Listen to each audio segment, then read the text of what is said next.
जय महाराष्ट्र, जय महाराष्ट्र, जय महाराष्ट्र, जय महाराष्ट्र.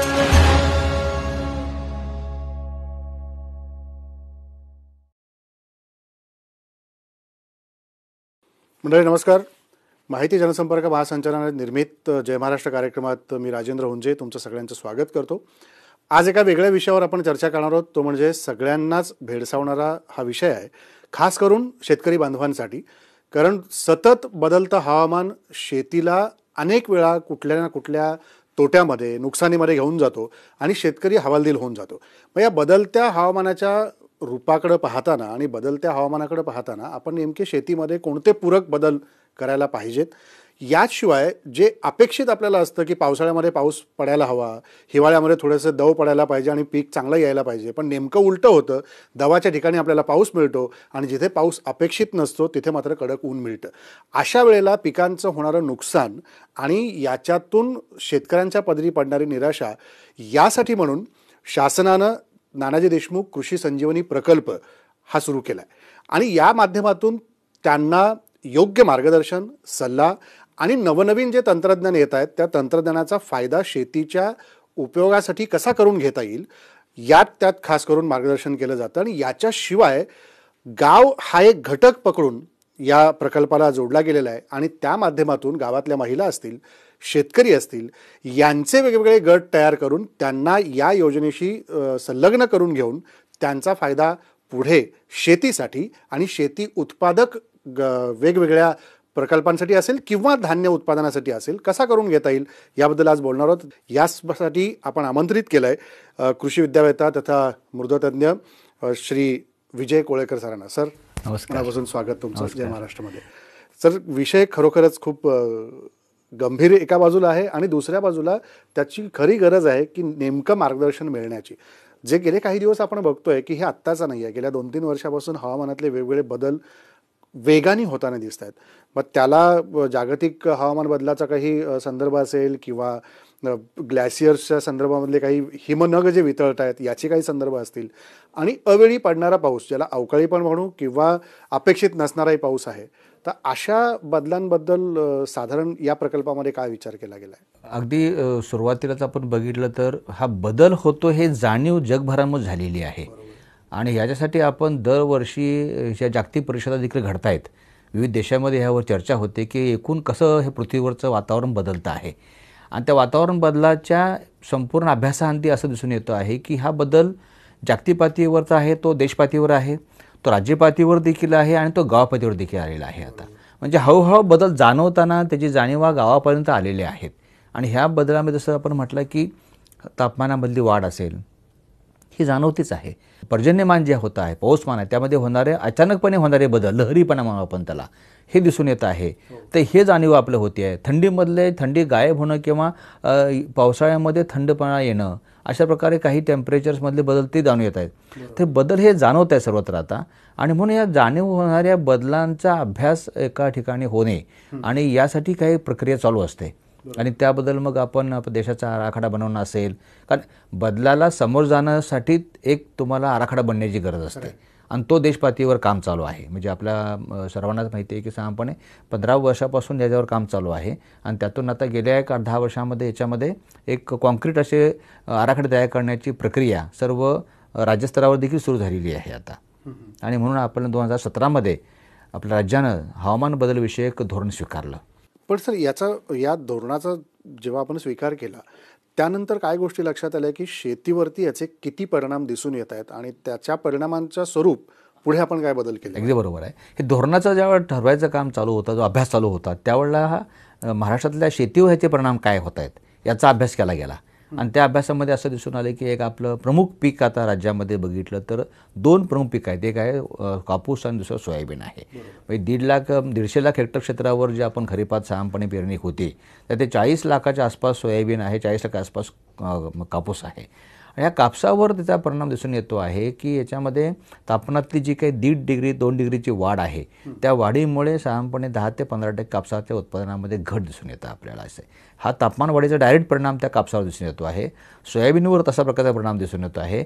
विशेषतः सोयाबीनवर आपल्याला moisture stress म्हणतो आपण, ज्याला ओलाव्यामध्ये होणारी कमतरता ही जाणीव जेव्हा होते त्यावेळेला उत्पादनामध्ये कमी त्यामध्ये जाणीव होत आहे. आणि अशा प्रकारचे काही अभ्यास आपल्या राज्यामधल्या प्रमुख पिकावर केले गेलेले आहेत आणि ते परिणाम जाणवताना उत्पादनावरचा जसा परिणाम होतो आहे तसं शेतीमध्ये पाण्याची जी काही उपलब्धता आहे, भूगर्भातली असेल अगर पृष्ठभागावरची असेल, याच्यावरही त्याचा परिणाम आपल्याला दिसून येत आहेत. आणि तिसरा महत्त्वाचा परिणाम दिसून येतो म्हणजे शेतीच्या मातीच्या प्रतीवर. जमिनीची प्रत आहे ना, ही दिवसेंदिवस खालावत चाललेली आहे. सेंद्रिय कर्ब जमिनीमधला उडत चाललेला आहे. तर हा एक मोठा परिणाम हवामान बदलाचा आपल्याला दिसून येतो आहे आणि तो आपल्या पूर्ण याच्याशी निगडीत आहे. कारण पिकाच्या उत्पादनाशी अत्यंत निगडीत असा घटक काय असेल तो जमिनीतला सेंद्रिय कर्ब आहे. तर अशा सगळ्या प्रकारे हा शेतीवर परिणाम याचा आपला अभ्यासामध्ये दिसून आलेला आहे. पण सर, आत्ता हा मुद्दा तुम्ही जो उपस्थित केला की सेंद्रिय कर्बाचा, समाजामध्ये किंवा आपण बाहेर वावरताना प्रत्येकजण सेंद्रिय गोष्टी घेण्याकडे जास्त भर देताना आत्ता पाहायला मिळत आहेत. आणि मग याच्यात जे संतुलन शेतीतलं पाहिजे की सेंद्रिय शेती करायची असेल आणि रासायनिक शेतीमुळं मातीचा जो पोत घसरला आहे, तुम्ही जे निरीक्षण नोंदवलं, तर अशा वेळेला त्या मातीतलं कर्ब टिकवून ठेवण्यासाठी, सेंद्रिय कर्ब टिकवून ठेवण्यासाठी, त्याला ऑर्गॅनिक सॉईल आपण म्हणूया, तर ती टिकवून ठेवण्यासाठी काय उपाय योजले पाहिजेत शेतकऱ्यांनी आणि त्याच्यात त्यांना कशा पद्धतीचा फायदा अधिक होऊ शकतो? हां, म्हणजे आता या उत्तराकडे सरळ जाण्याच्या अगोदर थोडंसं एक मी येतो की हे सगळं अभ्यास केल्यावर मग शासनाने ठरवलं की आपण एक असं धोरण किंवा प्रकल्प तयार करूया की जो या सर्व विषयाला हात घालेल. आणि त्यामध्ये पाण्याचा प्रश्न असेल, टंचाईचा प्रश्न असेल, शेतीचा विशेषतः सेंद्रिय कर्बाचा प्रश्न असेल, नवीन तंत्रज्ञानाचा प्रश्न त्यामध्ये असेल, तर त्यामध्ये हे विषय आपण घेतलेत. आणि सेंद्रिय कर्ब ही जी बाब आहे, सेंद्रिय शेती आणि सेंद्रिय कर्ब ह्यात थोडा फरक आहे. आपण बऱ्याच वेळा असं खाली शेतकऱ्यांमध्ये देखील हे असं कन्फ्युजन होतं काही वेळेला की आपण सेंद्रिय शेती केली म्हणजे आपले प्रश्न मिटले. असं होत नाही आहे ते. कारण मुळात जे आहे की जमिनीमध्ये, मातीमध्ये अनेक घटक आहेत. त्या घटकापैकी एक घटक आहे सेंद्रिय कर्ब आहे. आणि तो कर्ब जो आहे तो सेंद्रिय पदार्थ जितके जास्त शेतीमध्ये असतील, मातीमध्ये, तितका तो कर्बाचं प्रमाण जास्त आहे. आणि तो कर्ब आहे हा कायमस्वरूपी राहत नाही. तो चलबिचल करतो, तो उडून जातो, तापमान आले की उडतो, जमिनीने नांगरले की कर्ब उडून जातो. त्यामुळे सेंद्रिय कर्ब जमिनीत असणं म्हणजे सेंद्रिय पदार्थ असणं आणि त्यासाठी सेंद्रिय जमिनीमध्ये सूक्ष्मजीवांचा वावर असणं हे फार आवश्यक आहे. आणि म्हणून मग आपल्याला त्यासाठी काही शेती पद्धतीमध्ये बदल करण्याची गरज आहे. त्यामुळे सेंद्रिय कर्ब जास्त टिकवायचं असेल आपल्याला आच्छादन करणं आवश्यक आहे. जास्तीत जास्त आपल्याकडं व्हेजिटेशन म्हणून आपण त्याला म्हणजे अनेक प्रकारचे वृक्ष लागवड, फळबाग लागवड हे फार आवश्यक आहे. याबरोबरच जमिनीचे हलवा कमी करणं आवश्यक आहे. आणि त्याबरोबरच आपल्याला सर्व सेंद्रिय पदार्थ वाढवण्यासाठी म्हणून काही सेंद्रिय खताचा वापर करणे आवश्यक आहे. त्यामुळे याच्यातून होणारं जो काही पीक आहे त्या पिकाला आपण सेंद्रिय पीक म्हणणार नाही याला, पण हे जे पीक येईल ते उत्तम पीक असेल त्यामध्ये. मग सर, हे सगळे परिणाम जेव्हा अभ्यास करतो आपण, त्यानंतर ह्या दिसणाऱ्या परिणामांवरून नेमकं या प्रकल्पांतर्गत धोरण काय ठरवण्यासाठी पावलं उचलली गेली? म्हणजे आपण असा घटक सुरुवातीला घेतला की जर ह्या गोष्टी शेतकऱ्यापर्यंत पोहोचवायच्या असतील, शेतकऱ्याकडून करून घ्यायचं असतील, तर आपल्याला त्याच्या गरजा लक्षात घेतल्या पाहिजे, शेतकऱ्याच्या गरजा. तर शेतकऱ्याच्या गरजामध्ये त्याची जी काही शेती आहे 2 एकर, 5 एकर, 10 एकर, आज आपण या प्रकल्पामध्ये साधारणपणे 5 हेक्टरपर्यंत शेती असणाऱ्या शेतकऱ्यांना देखील यामध्ये म्हणतो की तुम्ही तुमचे लहानात लहान अल्पभूधारकापासून ते मध्यम शेती असणाऱ्या शेतकऱ्यांपर्यंत याच्यातलं ज्ञान देण्याचा प्रयत्न करतो आहे.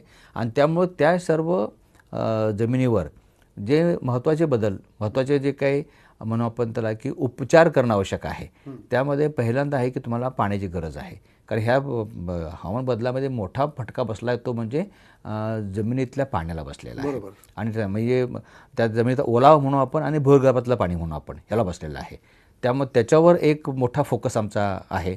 म्हणजे पाणी उपलब्ध करून देण्यापासून, पाण्याचा वापर व्यवस्थितपणे काटकसर करण्यापासून ते पाण्याचा संचय चांगल्या प्रकारे व्हावा आणि त्याच्यातून चांगली उत्पादकता वाढावी. म्हणजे आपण जमिनीची उत्पादकता मोजताना नेहमी म्हणतो की हेक्टरी किती उत्पादन आलं, आम्ही ह्यामध्ये म्हणतो की लिटरला किती उत्पादन आलं, किती पाणी वापरल्यावर किती उत्पादन काढलं, ह्याच्यावर आपण आलो, जल उत्पादकतेवर आपण आलेलो आहोत. त्यामुळे हा एक फार महत्त्वाचा घटक त्यातला आहे.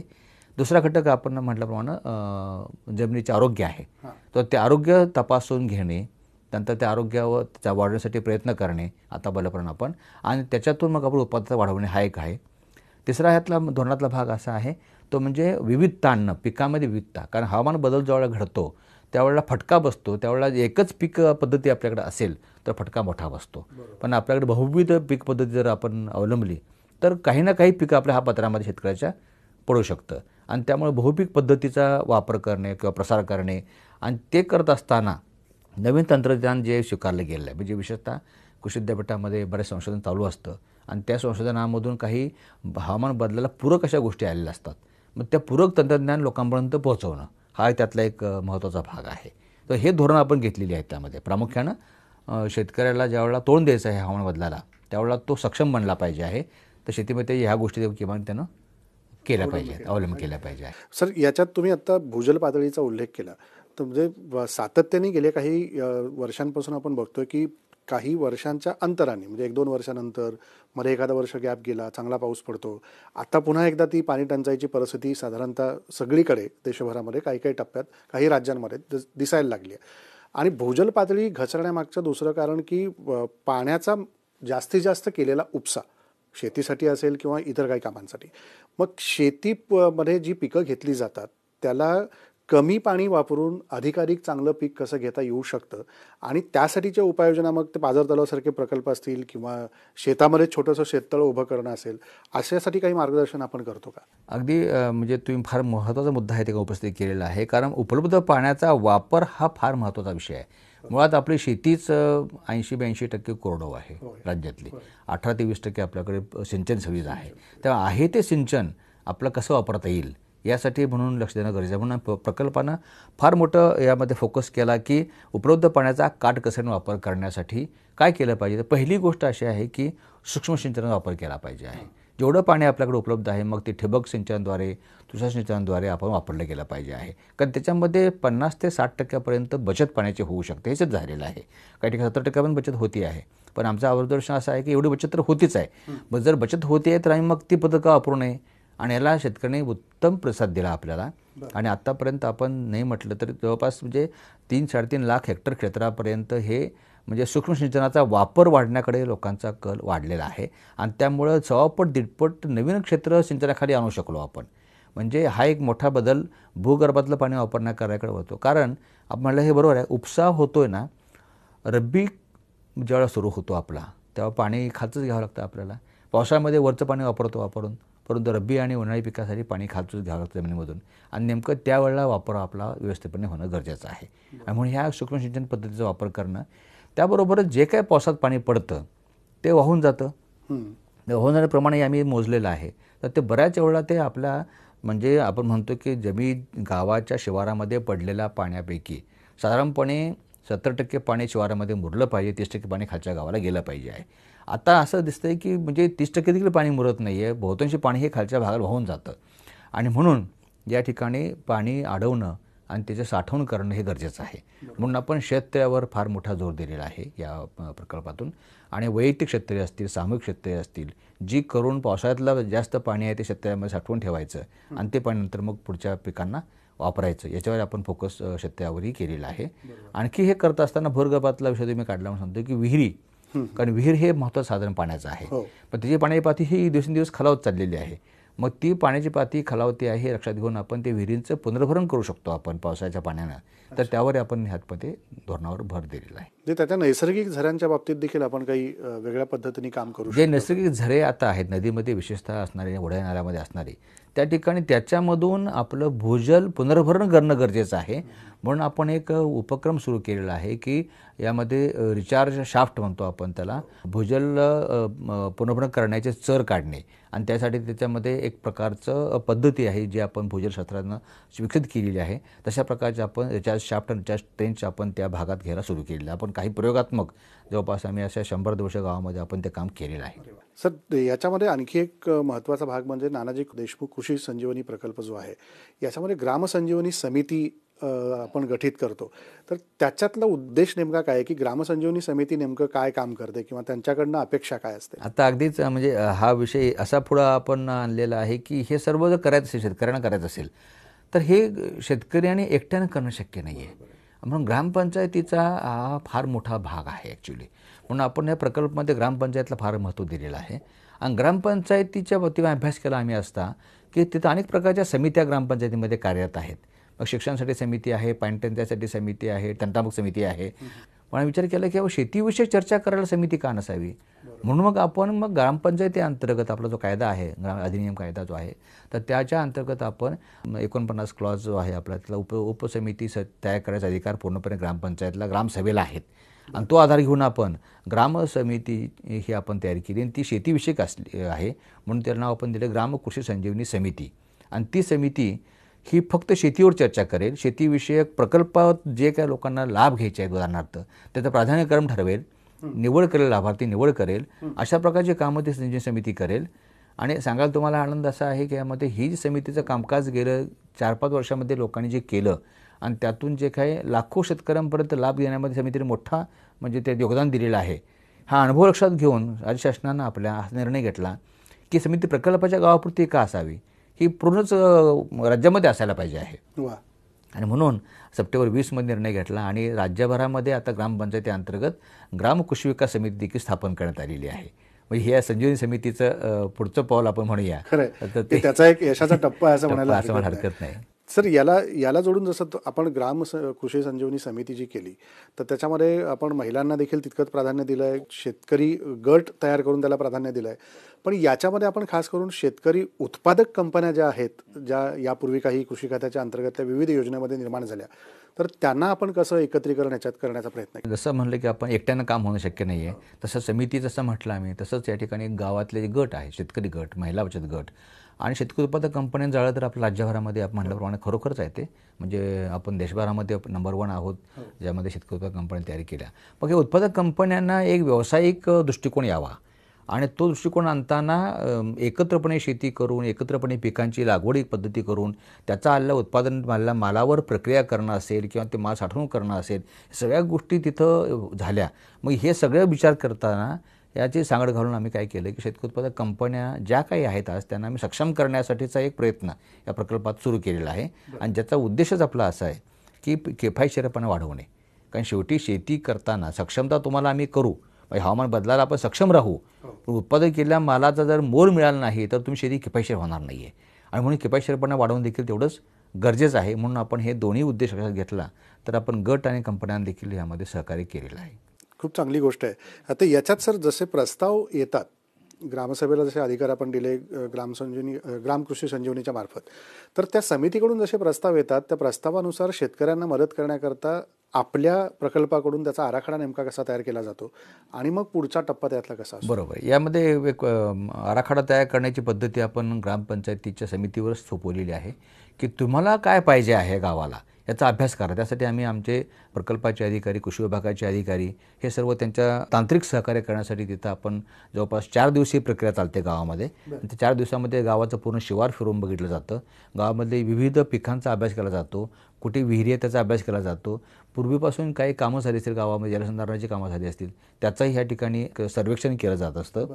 हे सगळं सर्वेक्षण करून मग आपण त्या गावाच्या गरजेनुसार एक ग्रामसभेला मान्य होणारा आराखडा आपण तयार करतो आणि तो आराखडा ग्रामसभेनं मान्य दिल्यानंतर मग तो जिल्ह्याची जी समिती आहे जिल्हाधिकारी महोदयांच्या आदेशाखाली त्या ठिकाणी तो मंजूर जातो आणि अशा प्रकारे तो आराखडा मंजूर करून घेऊन मग गावाच्या मान्यतेने त्या गावामध्ये कार्यक्रमाला सुरुवात होत असते. पण सर, हा टप्पा पूर्ण झाल्यानंतर सगळ्यांच्या समोर एक मुद्दा उपस्थित राहतो, तो म्हणजे हे करायला आर्थिक पाठबळ, अर्थसहाय्य याला आपल्याकडून काही पुरवलं जातं का, किंवा तशी काही व्यवस्था वित्तपुरवठ्याची किंवा गरजेनुसार अर्थसहाय्य करण्याची आपल्या प्रकल्पात आहे का? अगदी महत्त्वाचं आहे की आपण हा प्रकल्पाची सुरुवातच केली. हा मुळात शासनाने प्रकल्प जो केला तो जागतिक बँकेवर आपण करार केलेला आहे आणि त्या करारामध्ये असं म्हटलं आपण की आम्ही 30% एकूण प्रकल्प खर्चाच्या रक्कम शासन देईल, 70% हे बँकेचं कर्ज स्वरूपात आपण घेतलेलं आहे. त्यामुळे जागतिक बँकेचं आपण हे कर्ज घेऊन हा प्रकल्प सुरू केला. तर 4,000 कोटी रुपयाचा हा एकूण प्रकल्प आहे आणि त्याच्यामधून आपण 70% बँकेचं कर्ज जे आहे ते कसं आहे ते अगोदर शासन पूर्णपणे खर्च करतं आणि म्हणून याचं अर्थसहाय्य जे दिलं जातं आपण ते अगोदर शेतकऱ्यांनी खर्च करून, शेतकरी उत्पादक कंपनीने खर्च करून त्याचे केलेल्या खर्चाची प्रतिपूर्ती हे शासन करतं आणि शासनाने केलेल्या खर्चाची प्रतिपूर्ती जागतिक बँकेकडून आपण करून घेतो. असं हे यामध्ये स्वरूप ठेवलेलं आहे. आणि यामध्ये प्रामुख्यानं जे शेतकऱ्यांना सहकार्य मग म्हटलं आपण अनेक गोष्टी आपण बोललो, त्या प्रत्येकाला खर्च येतोच आहे. तर त्यामध्ये लहान शेतकरी असतील तर त्यांना 75% अनुदान ह्यामध्ये आपण देतो त्यांच्या विविध घटकांना, मोठ्या शेतकऱ्यांना आपण 65% अनुदान देतो. शेतकरी उत्पादक किंवा गट कंपनी असेल तर त्याला 60% अनुदान देतो आपण. असे विविध घटक त्यामध्ये आपण नमूद केलेले आहेत, जसं की ठिबक सिंचन, तुषार सिंचन, शेततळी, विहिरीचं पुनर्भरण असेल, याबरोबरच शेतीपूरक उद्योगामध्ये कुक्कुटपालन असेल, लहान शेळ्यांचं पालन त्या ठिकाणी असेल, रेशीम उद्योग त्यामध्ये आहे. अशा सर्व प्रकारच्या गोष्टींना या ठिकाणी अर्थसहाय्य दिलं जातं. त्यामध्ये बीज उत्पादनाचा कार्यक्रम आहे त्याला अर्थसहाय्य दिलं जातं असतं. आणि हे सर्व फळबाग लागवडीचा कार्यक्रम असेल, बांबू लागवड कार्यक्रम असेल, हे सर्व अनेक प्रकारचे यात कार्यक्रम आहेत, ॲक्टिव्हिटी म्हणून आपण त्याला. ह्या सर्व शेतकरी करतो आणि मग त्याच्या खर्चाची प्रतिपूर्ती म्हणून शासन त्याला अनुदान देत आहे. तशा प्रकारे कृषी व्यवसायाला देखील अनुदान. ह्या सगळ्या वेगवेगळ्या जे गोष्टी आहेत त्या आता तुम्ही उत्पादक सांगितले, रेशीम असेल, बांबू उत्पादन असेल, तर याच्यासाठीची अर्थसहाय्याची काही प्रतवारी वेगळी किंवा त्याचं काही नियमावली वेगळी आहे? याच्यामध्ये म्हटल्याप्रमाणे की सरसकटपणे 75% अनुदान सर्व बाबींना आहे, पण काहींना 100% देतो आपण. म्हणजे फळबाग लागवड वगैरे ह्या गोष्टींना आपण 100% अनुदान देतो त्यामध्ये, परंतु बहुतांशी ठिकाणी 75% आहे. ठिबक सिंचनासाठी 80% अनुदान आहे. म्हणजे राज्य शासनाच्या अनुदान पद्धती जी आहेत त्याच्यामध्ये आपण तशाच आपण ह्यामध्ये प्रकल्पात देखील ठेवलेले आहेत. आणि काही ठिकाणी अनुदान लहान शेतकरी आहेत त्यांना जास्त देण्याचा प्रयत्न केलेला आहे. तर याच्यामध्ये की जेव्हा एखादा हा प्रकल्प आपण राबवायला घेतला, कुठल्याही ज्या 2-4 गोष्टी तुम्ही सांगितल्या त्यानुसार, तर त्याच्यात काम करत असताना किंवा त्याचे लाभ घेत असताना शेतकऱ्यांना खूप काही संघर्ष करावा लागत असेल, काही कष्ट घ्यावं लागत असेल, तर याचे लाभ आपण DBTद्वारे पण त्यांना उपलब्ध करून देतो अशी माहिती आहे. तर ते नवतंत्रज्ञानाला जोडून देण्याचा प्रयत्न आहे त्याच्या माध्यमातून. अगदी बरोबर आहे, कारण शेतकऱ्यांना हे सहजपणे सुलभपणे कसा घेता येईल लाभ. कारण एक तर तो वंचित आहे, एक तर ते गावच मुळात हवामान बदलाला अगदी बळी पडतायत. आणि त्यामुळे शेतकऱ्यांना हेलपाटे घालायला लावणं किंवा त्या कागदपत्राचा ढी करायला सांगणं किंवा ह्या गोष्टी नको होत्या, म्हणून आम्ही सुरुवातीपासून ह्यामध्ये DBTचा वापर केला. आणि DBT ही आपल्या प्रकल्पाचं फार महत्त्वाचं अंग आहे की ज्यामधून आपण शेतकऱ्याला पूर्णपणे कागदविरहित पद्धतीने त्याच्या घरी बसल्या देखील तो आपल्या मोबाईलवरून अर्ज करू शकतो. आणि त्या ऑनलाईन अर्ज करून त्याला तो अर्ज कुठे गेला, कोणत्या टप्प्यावर आहे, जाणीव त्याला होते. त्याला त्याच्या मेसेजेसमार्फत SMS असेल त्यामार्फत त्याला कळतं की माझा प्रकल्प मंजूर झाला आहे किंवा नाही आहे. झाल्यावर मग तो काम सुरू करतो आणि त्यानंतर माझं काम पूर्ण झालं हे तो मोबाईलवरूनच सांगतो, आम्हाला ऑनलाईन पद्धतीने सांगतो. आणि त्यानंतर आमची माणसं जाऊन त्याच्या आधी चेकिंग करतात, तपासण्या करतात. ते झालं की मग त्याला अनुदान देखील त्याच्या आधार लिंक बँक खात्यावर जमा होतं. म्हणजे पूर्णपणे हे आधार लिंक बेस्ड अशा प्रकारचं हे DBT पद्धती आपण तयारी केलेली आहे. आणि त्यामुळे शेतकऱ्यांचा रिस्पॉन्स याला सुरुवातीपासून चांगला मिळाला. आणि ह्यामध्ये कष्ट जे म्हणतो आपण तुम्ही म्हटल्याप्रमाणे हे त्यांना काय फारसे पडलेले नाही त्यामध्ये. बरोबर आहे सर. मगाशी जसा उल्लेख केला तुम्ही की महाराष्ट्रातली जी शेती आहे ही बहुतांश म्हणजे 80% जवळपास ही कोरडवाहू आहे. आणि त्याच्यातलं सर्वाधिक प्रमाण हे मराठवाडा आणि विदर्भामध्ये आहे कोरडवाहू शेतीचं. आणि इथे सगळ्यात मोठी समस्या ही पाण्याची कायम जाणवते, जी आत्ताही या आपण बोलतो या दिवसांमध्ये पण ती आहे. तर अशा वेळेला त्या शेतकऱ्यांमध्ये पाण्याच्या संदर्भातली सिक्युरिटी, ज्याला सुरक्षितता आपण म्हणू, आणि यासोबतच लिटरसी, साक्षरता, या 2 गोष्टी आणण्यासाठी आणि वाढवण्यासाठी आपण काय प्रयत्न करतोय? खरं म्हणजे पाण्याचा प्रश्न लोकांना वाटतो तेवढा सोपा आणि असं दिसतं किंवा अरे हे काय अनेक वर्षांचं आहे, माहिती आहे आम्हाला. पण ती माहिती, ज्ञान जे आहे ना पाण्याबद्दलचं इतकं नाही आहे जे आम्हाला हवं आहे तेवढं. कारण शास्त्रीय पद्धतीनं ते ज्ञान घेण्यासाठी म्हणून आम्ही यामध्ये संकल्पना आणि पाण्याचा ताळेबंद आणला. पाण्याचा ताळेबंद ही संकल्पनाच मुळात अशी आहे की शेतकऱ्यांना गावाला आपल्या शिवारामध्ये गावामध्ये किती पाऊस पडतो आहे, त्यापैकी किती पाऊस आपला जमिनीमध्ये मुरतो आहे, किती पाऊस भूगर्भामध्ये मुरतो आहे, किती पाणी आपलं हे वाहून जातं आहे, किती पाणी आतापर्यंतच्या आपल्या विविध कामामुळे अडलं गेलेलं आहे, हे एक अभ्यास करणे. किती पाणी आपल्या पिकांना हवं आहे, लागतं, किती जनावराला पाहिजे आपल्याला आहे, आपल्या पिल्लांना किती पाणी लागतं आहे, ही डिमांड साईड म्हणून आपण त्याला ती बाजू अभ्यास करणं. ह्या सगळ्या ताळेमेळ घालून मग आम्हाला ह्याचा एक ताळेबंद मांडता यायला पाहिजे आहे. असं आपण पाण्याचा ताळेबंद मांडण्याची एक पद्धती या प्रकल्पामध्ये आपण IIT मुंबईच्या सहकार्याने विकसित केलेली आहे. आणि ती पद्धती ग्रामपातळीवर आपल्या कृषी सहाय्यकाला आणि गावच्या ग्रामपंचायतीला देखील तिचा वापर करता यावा अशी सोपी केलेली आहे.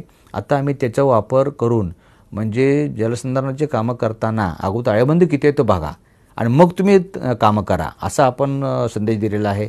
आणि त्याप्रमाणे आपली ही कामं सध्या झालेली आहेत. बरोबर. त्यामुळे हा एक साक्षरतेचा जलसाक्षरता म्हणून आपण त्याला ते वाढवण्याचा आपण या ठिकाणी प्रयत्न करतो आहे. आणि हे ताळेबंद करत असतानाच आपण त्यामध्ये पीक रचना काय असावी. आणि गावामध्ये कसं होतं की पाऊस जरा पाणी जास्त झालं की आपण लगेच ऊसासारख्या पिकाकडे वळतो आणि मग जास्त पाणी घेणारी पिकं लावली की मग तो त्या हंगामातला जो ताळेबंद तो बिघडतो. मग अशा वेळेला तुम्हाला माहिती पाहिजे किंवा आपल्याला कोणती पिकं घ्यायला, गावातल्या कोणत्या भागात कोणत्या पिकाला वाव चांगला आहे, जिथं आपण जमीन ओलावा टिकून राहू शकतो, अशा प्रकारचा मातीचा अभ्यास, पाण्याचा अभ्यास करून मग ती पीक रचना करता यावी, हा देखील आपण त्या ताळेबंदाच्या माध्यमातून सुरू केलेला आहे आणि लोकांना ते आपण शिकवतो आहे. कारण ही प्रक्रिया ही कशी अशी कायम चालणारी प्रक्रिया आहे. त्यामुळे हे एकदाच शिकवलं आणि लोकांना सगळं समजलं असं होत नाही, पण ही सुरू आहे, साक्षरतेप्रमाणे चालू. पण सर याच्यात अजून एक गोष्ट आहे, ती म्हणजे जेव्हा आपण ही सगळी पिकं घेतो, उत्पादित करतो, मग याला शेती उत्पादक कंपन्यांना जोडून अधिक प्रोत्साहन देणं, शेती उत्पादक कंपन्यांना त्याचं मार्केटिंग करण्याकरता किंवा त्याचं पुढे बाजारमूल्य उपलब्ध करून देण्याकरता आपण काही प्रयत्न करतो का? एक तर आहे की ॲग्रिगेशन म्हणून आपण त्याला की संकलन करणे. कारण गावामध्ये शेतमाल जो तयार होतो आहे तो एका ठिकाणी साठवण्यासाठी म्हणून आपल्याला या ठिकाणी संकलित करणं आवश्यक आहे आणि त्या संकलनासाठी म्हणून गोडाऊनची गरज फार मोठी आहे. आता आपण पाहतो आहे की आपल्याला राज्यभरामध्ये वकार महामंडळ आणि कृषी उत्पन्न बाजार समित्या यांचे जे काही गोडाऊन्स उपलब्ध आहेत आणि ते मोठ्या स्वरूपाचे आहेत, ते तालुका पातळीवर आहेत किंवा इतर ठिकाणच्या पातळीवर आहेत. परंतु आता आपल्याला गाव पातळीवर जर गोडाऊन करायचे असतील तर ती संकल्पना आम्ही ह्यामध्ये आणली आणि मग उत्पादक कंपन्यांना आम्ही प्रोत्साहन दिले की तुम्ही तुमच्या मालकीचे गोडाऊन्स उभा करा. हा त्यातला फार महत्त्वाचा भाग आम्ही यामध्ये सुरू केला आणि त्याला मोठा प्रतिसाद मिळाला. म्हणजे आता म्हणजे चांगल्या प्रकारे म्हणजे आता आम्ही जवळपास जेवढे गोडाऊन निर्माण केलेले आहेत त्या म्हणजे 600-700 गोडाऊन निर्माण केलेले आहेत आणि त्याच्या माध्यमातून 2.5-3 लाख टनापर्यंतची कपॅसिटी आपण तयार केलेली आहे. त्यामुळं कंपन्यांच्या सहकार्यानं आपण एक मोठे साठवणुकीचं जाळं ह्या पूर्ण क्षेत्रामध्ये निर्माण करू शकलो आहोत आणि ते आणखी वाढतं आहे. तर इतरही प्रकल्प आता हातभार लावता आहेत त्याला, पण लोकांना कळलं की आपल्याकडे हे फार आवश्यक आहे.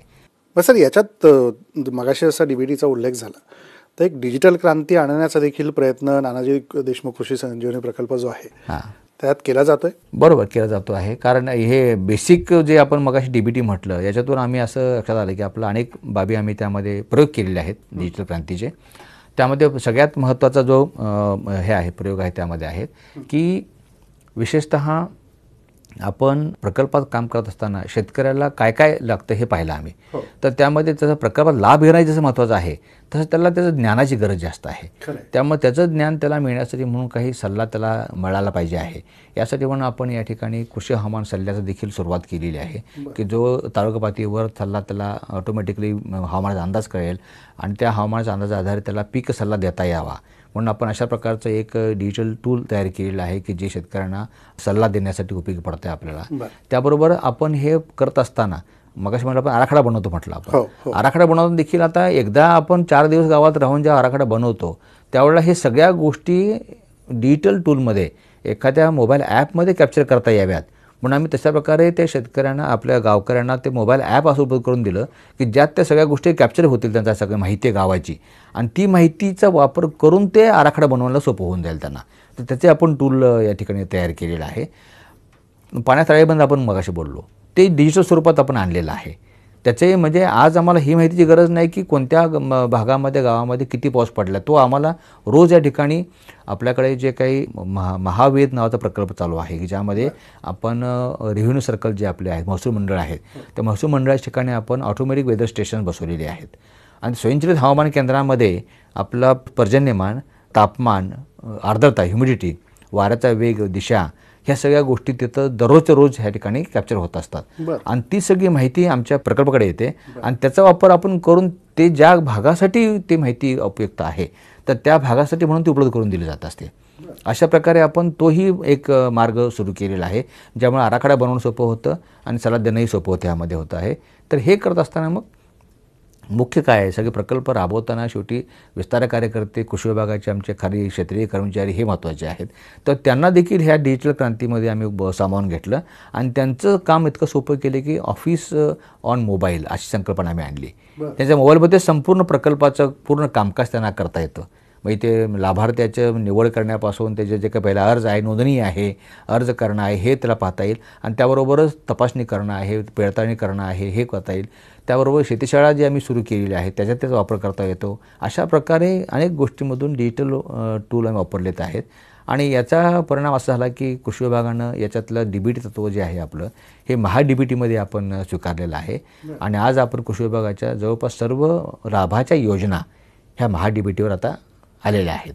म्हणजे अशा प्रकारे ही एक डिजिटल क्रांती सुरुवात झालेली आहे. शेतीच्या याच्यामध्ये आपण केली असं म्हणायला हरकत नाही. जसं शेती उत्पादक कंपन्यांना सर आपण याला जोडण्याचा प्रयत्न केला आहे, तसंच गावातले जे महिला बचत गट आहेत तर त्यांना आपण कसं याच्यात जोडतो आणि या सगळ्या गोष्टीचा लाभ त्यांच्यापर्यंत आपण कसा पोहोचवतो? बरोबर, जसं म्हटलं की आपण कंपन्यात उल्लेख केला की महिला बचत गट गावामध्ये लहान स्वरूपाचे व्यवसाय करतात. पूर्वी बचत गटाची संकल्पना जी होती ती फार ट्रॅडिशनली अशा प्रकारे गट चालायचे आणि त्यांच्यासमोर शेतीविषयक कोणते व्यवसाय करावे असा दृष्टिकोन फारसा दिसत नव्हता आम्हाला. मग आम्ही त्यांचं एक ठिकाणी अवेअरनेस तयार केला, त्यामध्ये त्यांचं क्षमता बांधणी केली, त्यांच्यासाठी आम्ही वेळोवेळी प्रशिक्षणं घेतली आणि त्या माध्यमातून त्यांना सांगितले की शेतीमध्ये अनेक असे छोटे छोटे गरजा आहेत ज्या तुमच्या माध्यमातून तुम्ही गावाकरता भागवू शकता आणि 2 पैसे त्यात तुम्हाला मिळू शकतील. उदाहरण द्यायचं म्हटलं तर लिंबोळी अर्काचं तयार करणे. आज लक्षात घ्या की आपल्या रासायनिक कीटकनाशकाचा प्रचंड वापर आहे, तो कमी करायचा असेल आम्हाला तर लिंबोळी अर्काचा वापर करणं हे फार क्रमप्राप्त आहे. मग तो अर्क कुठनं आणायचा? बाजारातून आणलेल्या अर्काची भेसळ आणि त्याबद्दल असणारे दर्जा याच्यावर साशंकता असते बऱ्याच वेळा आणि तो महागडी पडतो. मग आमच्या गावामध्ये संपूर्ण गावामध्ये लिंबोळी झाडं आहेत. मग त्या लिंबाच्या झाडाच्या लिंबोळ्यापासून अर्क तयार करण्याची प्रक्रिया गावातल्या गावात होऊ शकते. त्यामुळे महिला बचत गटांना आम्ही हे प्रशिक्षण दिलं आणि त्यावर त्यांना सहकार्य केलं, आर्थिक सहकार्य देखील केलं आणि त्याच्यातून त्यांनी आता बऱ्याच गावामध्ये स्वतः आता महिला बचत गट हे लिंबोळी अर्काचं सुरू केलेलं आहे काम त्यांनी. तसंच डाळ मिल असेल, डाळीचं प्रचंड आपल्याकडे क्षेत्र आहे. मग त्या कडधान्याच्यावरून तालमील त्या उभा करण्यात देखील लोकांना शक्य झालेलं आहे. यापुढे महिला बचत गट असे पुढे गेलेले आहेत की गावातल्या कामामध्ये सहकार्य करण्यासाठी म्हणून जेवढं काही यांत्रिकीकरण गावामध्ये होतं आहे ते यांत्रिकीकरणात देखील त्यांनी हातभार लावलेला आहे. आणि काही महिला बचत गटांना आपले अवजारी बँक निर्माण करण्याची इच्छा होती. आम्ही त्यांना अवजारी बँक तयार करायला पूर्ण प्रोत्साहन दिलं आणि त्यातून महिलांनी ट्रॅक्टर चालवण्यापासून ते अवजार बँकामध्ये भाड्याने अवजार देण्यापर्यंत संपूर्ण व्यवसाय हातामध्ये घेतलेला आहे.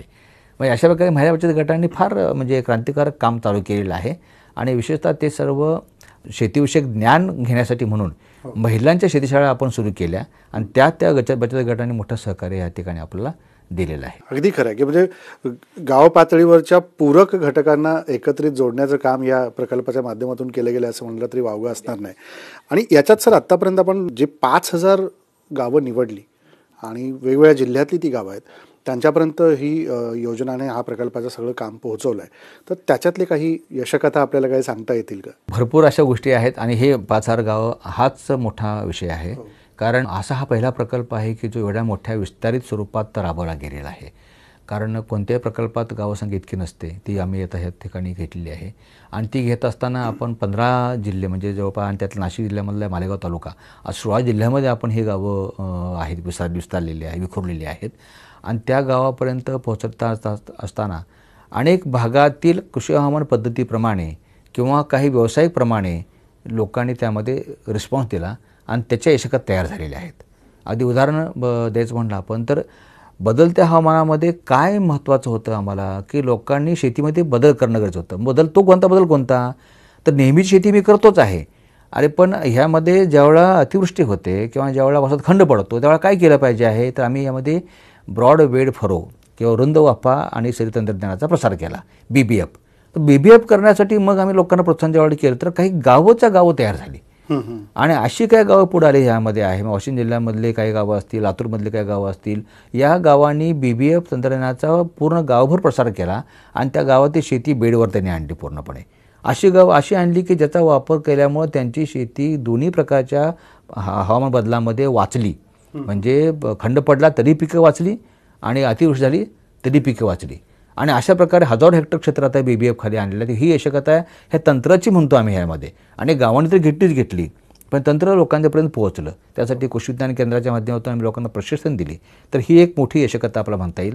दुसरं आम्ही म्हटलं की मग तुम्ही मग अशी उल्लेख केला की सेंद्रिय कर्बाचा, तर त्याच्यामध्ये आपल्याला महत्त्वाचं असं आहे की मुळातच जमिनीची हलवाहलव कमी केली तर सेंद्रिय कर्ब टिकतो हे सिद्ध झालेलं आहे. म्हणून आम्ही शून्य मशागतीचा प्रसार ह्यात सुरू केला. अरे वा. मग शून्य मशागतीकडे वळणं ही एक तसं बघितलं तर क्रांतिकारक गोष्ट आहे. एवढी सहज लोक सहज ती पटणारी गोष्ट नाही. अगदी बरोबर तुम्ही म्हणता. मग आम्ही या ठिकाणी जसं शेतकऱ्यांनी काही प्रयोग केलेले आहेत शून्य मशागतीचे आपल्या राज्यामध्येच, जसं उदाहरण म्हटलं आपण तर रायगड जिल्ह्यामध्ये तालुका कर्जतमध्ये या ठिकाणचे चंद्रशेखर भडसावळे यांनी शून्य मशागतीच्या माध्यमातून त्यांनी भात पिकावर काम केलं. आणि म्हटलं भातात जर शून्य मशागत होत असेल तर मग इतर पिकात का होऊ शकत नाही आहे. मग ह्या प्रकल्पातल्या गावातील शेतकऱ्यांना काही लोकांना आम्ही इथं आणलं, त्यांना दाखवलं, असं होऊ शकतं बाबा. आणि त्याच्या माध्यमातून आम्हाला क्रांतिकारकपणे असं दिसून आलं की काही तरुण शेतकरी पुढे आले. म्हणजे यशकथाच्या स्वरूपात म्हणलं आपण तर टापरगाव नावाचं गाव आहे, तालुका कन्नड, जिल्हा छत्रपती संभाजीनगर. तर त्या टापरगावमधले अतुल रावसाहेब मोहिते हा तरुण शेतकरी आहे की ज्यानं 2019च्या खरीपमध्ये हे तंत्र शिकल्यानंतर नांगरणी करून एकदाच बेड करून घेतले आणि तेव्हापासून ते आज तागायत त्याने बेड मोडले नाहीत, नांगरणी केली नाही आणि त्याच्यावर त्याची आता 9 पिकं आतापर्यंत काढून घेतलेली आहेत आणि कापसारखं पीक घेतलं आहे. मग तो अनुभव त्यावेळेला आम्ही इतरांना दाखवला. अशा प्रकारे आज आपल्याकडे अनेक गावं, आता ही जवळपास 50-60 गावं अशी आहेत की ज्यामध्ये नांगरणीचं प्रमाण हे अत्यंत कमी झालेलं आहे. म्हणजे त्या यशकथा आमच्या समोर आता येत आहेत, ते पसरतं आहे हळूहळू सर्वत्र या ठिकाणी आहे. काही गावांनी या ठिकाणी आम्ही एक तंत्र लोकांना द्यायला सुरू केलं, ते म्हणजे शेतावरच तुम्हाला जैविक खत तयार करता येऊ शकतं. तर त्या जैविक खत तयार करण्याचं धानोरा नावाचं गाव आहे बुलढाणामध्ये. तर त्या ठिकाणी वंदराशी म्हणून शेतकरी आहे, त्या शेतकऱ्यानं हे तंत्र आम्ही त्यांना शिकवल्यानंतर स्वतः अंगीकारलं आणि आज ते 25-30 गावांना प्रशिक्षण देत आहेत किंवा तुम्ही तुमच्या शेतावरच तुम्ही जैविक खत हे तयार करू शकता. अशा प्रकारचे देखील काही यशकथा देत आहेत. वर्धा जिल्ह्यामधले भिडी नावाचं गाव आहे देवळी तालुक्यामधले, तिथले 11 महिला बचत गट यांनी एकत्र आले आणि त्यांनी पूर्णपणे आजारी बँक निर्माण केली आणि आज त्या आसपासच्या 50 गावांना त्याची सेवा ते देत आहेत. अशा अनेक म्हणजे क्षेत्रामधल्या यशकथा आपल्याला सांगता येतील. शेती पाण्यापासून ते ठिबक सिंचनापर्यंत. एकुरका नावाचं गाव आहे उस्मानाबाद जिल्ह्यामध्ये की ज्यामध्ये त्या गावानं ठिबक सिंचनाखाली पूर्ण क्षेत्र आणलेलं आहे. फार कमी पाणी असलेलं गाव आहे आणि तिथे सरपंच उपसरपंचांनी सर्वांनी सभा घेतला आणि त्या पुढाकार घेतला. आता याच्यात आणखी सांगायचं म्हणजे तुम्हाला गेवराई, बीड जिल्ह्यामधलं गेवराई तालुक्यातला रुई नावाचं गाव आहे. तर रुई नावाच्या गावाचं वैशिष्ट्य असं आहे की ती म्हणजे हमालांची रुई म्हणून प्रसिद्ध होती. कारण त्या गावातील अनेक शेतकरी हे बाहेर कामाला जायचे. बरोबर. या प्रकल्प माध्यमातून त्या गावामध्ये रेशीम उद्योगाला बळ मिळालं. अरे वा. आणि गेल्या 4 वर्षांमध्ये त्या गावाचं रूपांतर रेशमाची रुईमध्ये झालं. आज त्या रेशमाची गावाची ओळख बदलली ह्यामध्ये. आणि ह्या अशा प्रकारचे मोठे बदल आपल्याला या ठिकाणी दिसून येत आहेत. त्यामुळे हे आहेत मोठे बदल होत आहेत. बीजोत्पादनामध्ये तसंच गोष्ट घडते आहे. लोकांना बीजोत्पादन करण्याचा कार्यक्रम हा फार स्किलफुल आहे, म्हणजे त्याच्यामध्ये कौशल्य पाहिजे असतं. पण तशी कौशल्य घेऊन लोकांनी काही गावाच्या गावं आज बीजोत्पादनामध्ये आणलेली आहेत पुढे जाऊन. मग तशा गावं आज अनेक प्रकारे महाबीज आणि इतर सर्व बीजोत्पादन कंपन्यांना सहकार्य करतात. आणि त्याच्यामध्ये जसं की म्हणजे भाजीपाल्यातलं बीजोत्पादन देखील शेडनेटमध्ये करण्याचं प्रमाण सुरू झालेलं आहे. जालना जिल्ह्यामधला काही भाग किंवा बुलढाणा जिल्ह्यामधल्या काही भागामध्ये अनेक कंपन्यांना शेडनेटमध्ये बीजोत्पादन करून लोक देतात, भाजीपाला उत्पादन करून देत आहेत. म्हणजे आणि इतर गावामध्ये जसं म्हटलं महाबीज आणि इतर ह्यांना सोयाबीन आहे, हरभरा आहे, ह्याचं आपण आज हजारो हेक्टरवर बीजोत्पादन क्षेत्र वाढलेलं आहे. अशी काही गावामध्ये मोठ्या प्रमाणामध्ये यशकथा हे निर्माण झालेले आहेत आणि हे खरोखरच प्रेरणादायी आहेत. म्हणजे लोकांना त्याचा बिलकुल की याचा शेतकऱ्यांनी जितका फायदा घेईल तितका त्यांना अधिक किफायतशीर शेती आणि नफ्यावर चालणारी शेती करता येऊ शकते. याच्यात एक शेवटचा प्रश्न सर की या प्रकल्पासाठी शासनाने आता दुसरा टप्पाही सुरू केला आहे, तर त्या दुसऱ्या टप्प्याबद्दल काय सांगाल? खरं म्हणजे हा प्रकल्प पहिला म्हटलं म्हणून 5,000 गावांकरता 4,000 कोटीचा ठरवून दिला होता आणि हे करत असताना लोकांचा प्रचंड प्रतिसाद बघून आपल्या शासनानं एक पाऊल पुढं उचललं. या प्रकल्पाचीच मूळची जे 4,000 कोटीची जी किंमत आहे ती आता जवळपास 5,000 कोटीपर्यंत गेलेली आहे. म्हणजे 5,400 कोटीचा प्रकल्प ऑलरेडी शासनानं मंजुरी केलेला आहे. म्हणजे पहिल्याच टप्प्यामधलं वाढीव दे म्हणून आपण त्याला निधी देऊन त्याला मंजुरी केलेला आहे. आणि याचं संपूर्ण मूल्यमापन करत असताना कारण याच्या त्रयस्थ यंत्रणेबाबत मूल्यमापन चालू व्हायचं आहे आणि त्याच्या देखील माध्यमातून जागतिक बँकेला आणि शासनाला हा विश्वास बसलेला आहे की शेतीमध्ये जर बदल करायचा असेल तर आपल्याला हा जी पद्धती आहे अप्रोच म्हणून आपण त्याला म्हणजे योजना राबवण्याची जी कार्यपद्धती आहे ती ह्या प्रकल्पासारखी असली तर मग त्याचा फायदा लोकांना लवकर मिळतो आणि त्याचे दुष्परिणाम दिसतात आणि त्यामुळे शेतकरी हा चांगल्या प्रकारे नवीन बदल करायला पुढे येऊ शकतो. तर ही खात्री झाल्यामुळे शासनाने ठरवलं की आपण मग याचा विस्तार नक्की करूया आणि म्हणून गेल्याच काही महिन्यामध्ये शासनाने निर्णय घेतलेला आहे की आपण दुसरा टप्पा जो ह्या प्रकल्पाचा आहे तो लवकरच चालू करायचा आहे आणि त्यासाठी तो 6,000 गावापर्यंत घेऊन जायचा आहे, नवीन 6,000 गावांपर्यंत. आणि त्या 5,000 तसेच नवीन 6,000 गावांपर्यंत हा प्रकल्प जाईल आणि त्यात जवळपास 6,000 कोटी रुपयाचा त्याच्यामध्ये शासनाने निर्णय घेतलेला आहे आणि तो 6 वर्षाकरता पुढच्या जवळपास हा प्रकल्प चालणार आहे. त्यामुळे या वर्षाच्या म्हणजे 2024च्या अखेरीपासून ह्या प्रकल्पाला सुरुवात होऊ शकते कारण पहिला टप्पा आपला आता जूनमध्ये संपणार आहे. त्यानंतर त्या प्रकल्पाची नवीन टप्प्याची सुरुवात ही आम्ही हे पाहतोय की ह्या टप्प्यात जे यश जर मिळलेलं आहे ह्या तंत्रज्ञानाचा जास्तीत जास्त वापर पुढच्या टप्प्यामध्ये कसा होईल हे आपण बघतो आहे. आणखी या टप्प्याचं वैशिष्ट्य पुढचे असं असणार आहे की सध्याचं जे वातावरण बदलाच्या दृष्टिकोनातून एक महत्त्वाची गोष्ट पुढे येते आहे, ती म्हणजे कार्बन क्रेडिट. हां, कारण लोकांना फायदा होण्यासाठी शेतीविषयीबरोबरच कार्बन क्रेडिटच्या मार्केट देखील उतरवता येऊ शकतं का, आणि ते उतरण्यासाठी म्हणून काय केलं पाहिजे आहे, याचं देखील ज्ञान, तंत्रज्ञान लोकांपर्यंत जाणं गरजेचं आहे. आणि म्हणून त्या इकॉनॉमीकडे आपण वळतो आहे. तर त्यासाठी देखील आपण ह्या टप्प्यामध्ये मोठं काम आपण करणार आहोत. आणि मगाशी म्हटल्याप्रमाणे जमिनीमधला कर्ब वाढवणं आणि हवेतला कर्ब कमी करणं, ह्या दोन गोष्टीचं या ठिकाणी ताळमेळ आपल्याला घालायचा आहे.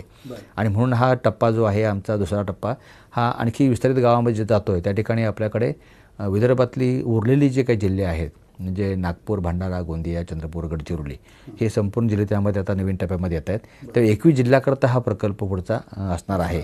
आणि त्यामुळे तिथे भात शेती ही जी पुढच्या टप्प्यात येणार आहे, त्याच्यामध्ये मिथेन वायूचं प्रमाण जे जास्त आहे आपलं, मिथेनमुळे आपल्याला एक ग्लोबल वॉर्मिंग वाढतं आहे असा एक अभ्यास आहे. तर तो कमी करण्यासाठी म्हणून काही नवीन पद्धती आणि पुढच्या टप्प्यामध्ये भात शेतीमध्ये आणण्याचा आमचा मनोदय त्यामध्ये आहे. मंडळी, आपण बघितलं की शेतीसाठी शासनाकडून नानाजी देशमुख कृषी संजीवनी हा जो प्रकल्प आहे, या माध्यमातून किती उत्तम उपक्रम आणि वेगवेगळ्या विषयांवरती अभ्यास करून तुम्हाला मार्गदर्शन केलं जातं. आणि याचशिवाय तुमच्या शेतीमध्ये कमी पाणी असेल, कोरडवाहू शेती असेल, तर याला कमी पाण्यातच देखील किफायतशीर बनवून आपण शेती नफ्यात कशी आणू शकतो आणि एकमेकांना जोडून पूर्णपणे आपल्या शेतीच्या उत्पादकतेला चांगली किंमत आणि चांगला बाजारभाव हाही आपण मिळवून घेऊ शकतो, अशा प्रकारचे प्रयत्न आणि मार्गदर्शन या माध्यमातून तुम्हाला केलं जातं. कोळेकर सर, तुम्ही आलात आणि खूप छान माहिती आमच्या सगळ्या शेतकरी बांधवांना दिलीत, त्याबद्दल तुमचे मनापासून आभार. आणि याच्यात देखील पुढे वेगवेगळ्या गोष्टी शेतीच्या तुम्हाला काही अडचणी वाटल्या तर निश्चितपणे या प्रकल्पाला संपर्क तुम्ही साधू शकता, तुम्ही माहिती घेऊ शकता, जिल्हा केंद्रावरती पण जाऊन तुम्ही भेटू शकता. पुढच्या कार्यक्रमात देखील जय महाराष्ट्रामध्ये नवीन मान्यवरांसह आणि नव्या विषयासह आपण भेटणार आहोत. तोपर्यंत नमस्कार. जय महाराष्ट्र, जय महाराष्ट्र, जय महाराष्ट्र, जय महाराष्ट्र.